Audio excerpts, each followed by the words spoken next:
sundown in the Paris of the prairie. Most people had never heard of glioblastoma until Gord Downie went public. The country celebrated and mourned at the same time. Most people live about 18 months after their diagnosis, although in rare cases some can live for years. Gord Downie died 15 months after he disclosed his cancer.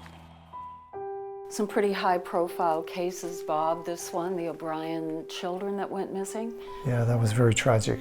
Bob Johnston had a long and successful police career. This is his class. He and his wife, Gloria, a career educator, started organizing all those memories after they retired a few years ago. Johnston named top cop. That was a special day. April 2010, he was the top cop. Over 35 years, his career put him to the test. High-profile murder cases, diffusing pressure situations, and protecting well-known politicians. At times, putting himself in harm's way. It was a job he relished. But now Bob Johnston is being put to the test in a way he never imagined. The exact diagnosis is that I have a glioblastoma, which is stage 4 cancer. And it's inoperable. What was it like to hear that diagnosis? Debbie, it's like being hit by a freight train. I've never been sick in my life, really. My life has always surrounded, physical fitness. I looked after myself in terms of what I ate, didn't smoke, a very limited social drinker. So I looked after myself and never really thought about mortality. So we're playing for 50,000 or 20,000? Well, I would say how about 25 cents? 25 cents, okay. You go perfect. for it. Let's go. Right. There's an ease between these two. Bob and Wayne Pye have been friends for more than 45 years, the best man at each other's wedding. Oh. Okay, well done. Let's go up on number 1 there, right? Last September, Bob and Wayne were playing a round of golf with their buddies. There was no inkling of what was about to happen.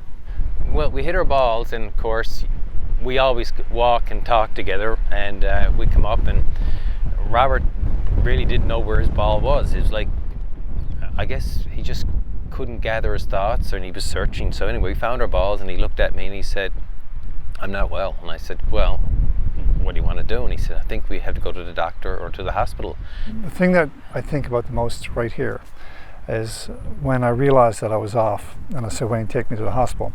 I looked over at Ken Byrne, who's a retired principal at St. Peter's.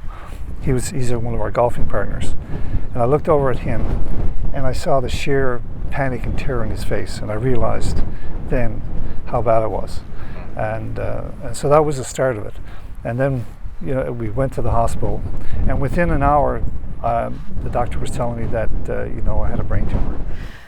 I didn't even have to wait for her to say anything. I could see it in her eyes. Bob, Gloria, and their daughters were together when the doctor delivered the devastating news. Perhaps 8 to 10 good months. "We've got this, Dad. We've got this. We're with you, Dad. We've got this." And right away, we became wrapped in this blanket of support and love that came around us and just kind of pushed and led us along the way. But in that beginning day, it was like time stood still, and just being able to breathe was a challenge. So right from the get-go, you were going to fight this. Absolutely. After we were able to pick ourselves up, dust ourselves off, and said, okay, what have we got to do to fight? What have we got to do to give ourselves the best opportunity to live? And so that's what we did. And so my position was from the get-go, the doctors were honest with us in terms of what the statistical data was in terms of survival with the glioblastoma. And it's not good. But what I did, and Gloria as well, is that, okay, are there survivors out there? Who are they? And that's the ones that I focused on. And there's a 3% success rate in terms of, the treatment actually having an impact on the glioblastoma. 3%. 3%. Mm-hmm. You must think about that percentage, though, all the time. Do you, Gloria? Do you, Bob? Actually, from the very first, his spirit is amazing, and he would look at me and he used to say, somebody has to be in that 3%. That can be me. Did that surprise you about your husband? Not at all. Not at all. His spirit and his, I guess, positive attitude towards life and everything and everybody in life gave me strength on days when I was very scared. Days when Bob was weak and thin from treatment, too tired sometimes to get out of bed, chemotherapy and 30 rounds of radiation. But after number 30, a celebratory ringing of the bell at the cancer center. Bob and Gloria consulted doctors in Toronto and opted for treatment at home. And that treatment has seen some results. Oh yeah, there's two there. Okay, perfect. He's able to drive again and play golf.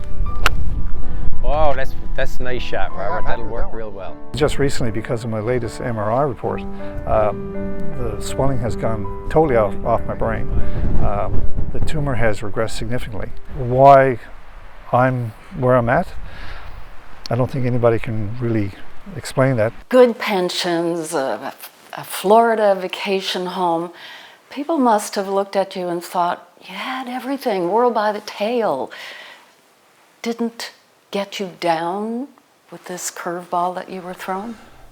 No, because, Debbie, my belief is that we're not going to look too far ahead because we don't know what that looks like. We said we're no longer going to look behind us because that's all changed. But we can live in the moment. I'm wondering why you've made the decision to speak with me, to speak so publicly about this personal journey that you're on. I think I just want to have a shout out for the extraordinary medical doctors and specialists that are working in this province that are making a difference and saving lives. From the ER doctor to the neurosurgeon to the oncology team, they were exceptional. I want to give people hope because there's, I hear daily or often now of people that are diagnosed with a similar diagnosis or some catastrophic disease. And if we can give somebody hope and believe that never give up, because you can, we're all different, we're all individuals, and there's no reason if one person can survive or one person can live longer, doesn't mean that you can't either. And that's what it comes down to for Bob and Gloria. Hope for others, hope for themselves, living every day, exercising and eating well. We make it every day. Some days I drink it, some days I don't. Robert drinks it every day and has learned to like it, I think, and it's a big part of his diet. And if I don't have it, he insists on having it, so it's a daily routine that we do. Well, I haven't since I've been diagnosed. I haven't had the flu, so obviously it's enhancing my immune system. When we have a toast, we call it the positive outcomes. Positive outcomes. So what's the plan now? To live, I guess that's our plan. Our plan is to live, and to keep our hope stronger than our fear. I realize how blessed I am to be where I am and be married to this lovely lady here. She's my soulmate. He didn't complain about anything. He was just always so thankful, and so many times would say to me, we're so blessed. And out of all of this, he still looks at me and says, we're so blessed. So I guess we are blessed. And we are. Yeah. Blessed. Mm-hmm. Wayne Pye still marvels at his friend's positivity. That'll work. That'll work. That's You're good there. Perfect. Wayne, does that sound like the Bob Johnston who's your friend? He was always very determined and very positive, and I guess when we look back, and I guess hindsight, I could see him taking that stance, and it took a great inner strength to do that. I don't know, I guess if I could do it, but that'll work.